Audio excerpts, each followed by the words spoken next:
In 2009, I designed and built this, the jet-powered Mojet T40, a replica of the Thrust SSC which set the world speed record in 1997.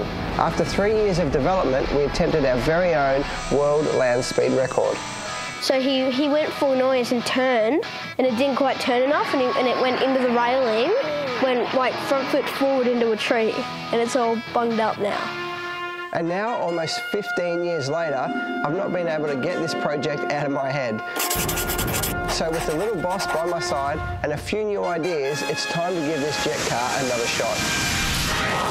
This is the Hellbent Garage.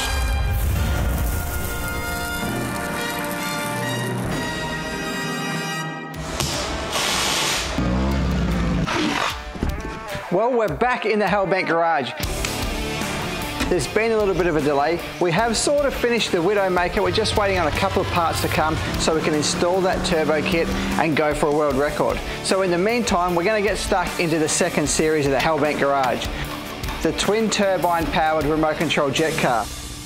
So here we have our old jet car, right? You know old Ricky. He tried to drive this and it obviously didn't really work well, but we're going to try again and hopefully this is going to work well. This idea actually started in Darwin at a supercar event when I was much, much younger, probably around 2003 actually, and I thought this is not going to take too much to build, a couple of weekends, we'll have a go at a world record, it's all going to be very, very easy. 1,000 hours later I built this thing which I at that point called the Mojet. All of our race boats are called Mojo, Esky Mojo, Mojo 2, so this one was the Mojet. Look at that big baby.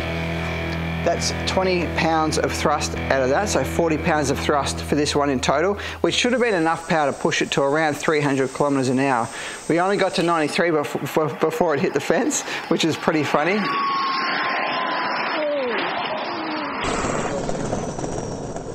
Lucky I was another 30 metres down the track.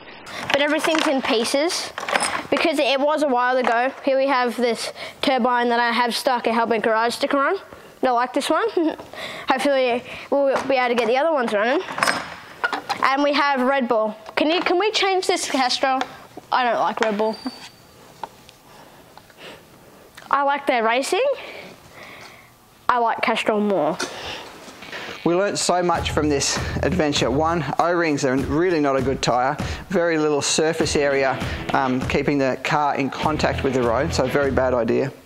The biggest downfall of this car was probably the shape it was built. Now we built it in this shape because the Guinness World Record guidelines said that it had to be built exactly the same as the real car that holds the land speed record. Now that car is the Thrust SSC, which is this little baby here. Now this in real life still holds the world speed record, which is 1,228 kilometres an hour, just past the speed of sound. Pretty cool car actually. I got the chance to stand next to this thing and touch it. It's actually in a motor museum over there in the UK. So they've since changed the guidelines, but one of the big problems with the shape of this is the position of the turbine and the offset rear wheels in the back of the car here. So every time we would apply some thrust to this thing, it would handle a little bit like when you blow a balloon up and let it go. It just goes all over the place, and this car was very much the same. And the top speed we ever got out of this was only 93k an hour. Well, here's the start of the twin turbine powered remote control jet car version 2. Now the old one was called Mojet. We haven't come up with a name for this one yet, so if you've got an idea, a really good idea, throw it down in the comments and Lex and I'll consider it whilst we come up with something pretty cool that suits this rather crazy idea. I've made the trip around the world a few times over the last 10 years and gathered up parts from all the corners of the globe. For example, the suspension that you can see here is actually a 1/5 scale Formula 1 car suspension and chassis in general. Such a beautifully well built suspension package here. So this is going to give us a lot more stability in the car to start with. One of the other big things that we've done is ditch the little skinny wheels with the O-ring. That's a really big important part of the move forward, and we've got these spongy, soft, quite wide tyres. You can see how wide that is. Now that's a big difference to the other wheel. But how are we going to get this thing to go straight? Well, a couple of big things. Turbine positioning and having center of thrust in the right spot is a very big one. So we're going to take a good look at how we can achieve that by doing a few calculations and a fair bit of standing around the bench and having a look. The other one is to try and control it better when it is producing a lot of thrust. Like I mentioned, that one goes like a balloon that you've let go all over the place. So what we've got is some thrust vectoring exhaust nozzles.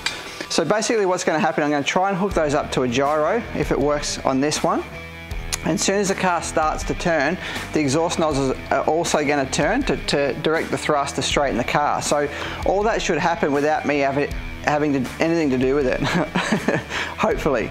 The other thing is we have to come up with a really nice shape. So what we're going to do is design this a little bit like a Le Mans car. So nice and sleek, try and cover the wheels in as well. And then we're going to have a nice big centerboard down here. A little bit like an aeroplane. Aeroplane's got jet turbines and they don't handle like a balloon blowing up and let go. They're nice and straight. One thing they've got is a big centerboard and tail fin. So big centerboard down here. So if the car does turn or yaw, the wind will hit the centerboard and help us keep it straight. So I've got a good old friend of mine from Mildura, Gleno, and his mate Wilco come over. One of the best remote control plane pilots in the country, coming to help us understand a little bit more about these turbines and work out how to get these things to make some noise. So Lex and I chucking some work in on the old test bench that I made about 16 years ago.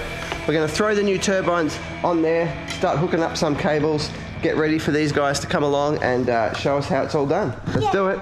We will.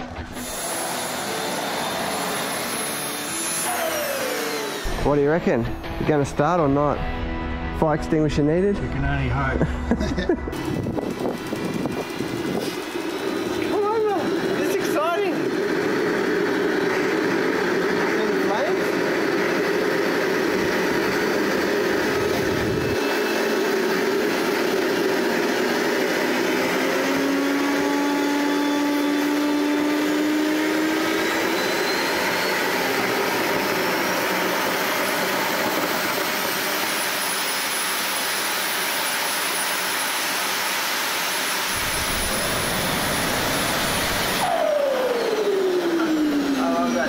Yeah, it's great.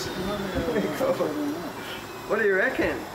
If you put it at full noise, would there be fire coming out of it? Sometimes they flame up. Yeah.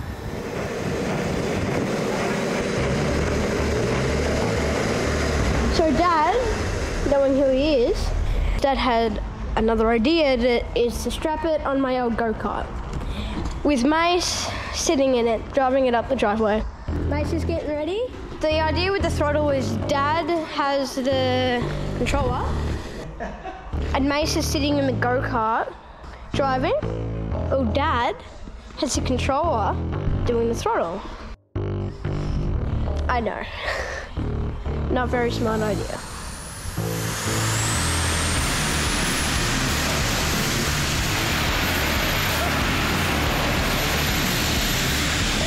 That's amazing!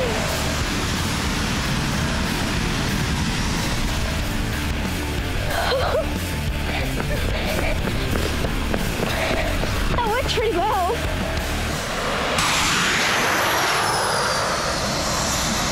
How do you think it went?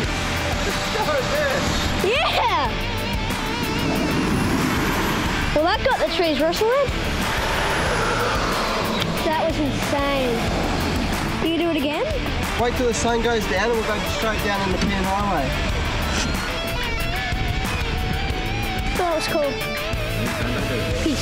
So this is not where the turbines are going to end up. I think it's a good idea to get these things off the go-kart, back on the test bench. In fact, let's take this apart now that we know that they run perfectly and start to design them on the bench and work out exactly where we're going to lay these out, where we're going to sit the ECUs, how we're going to fit a big fuel tank on it, where the thrust tubes are going to go, and the general design of the jet car. That's what's going to be happening next.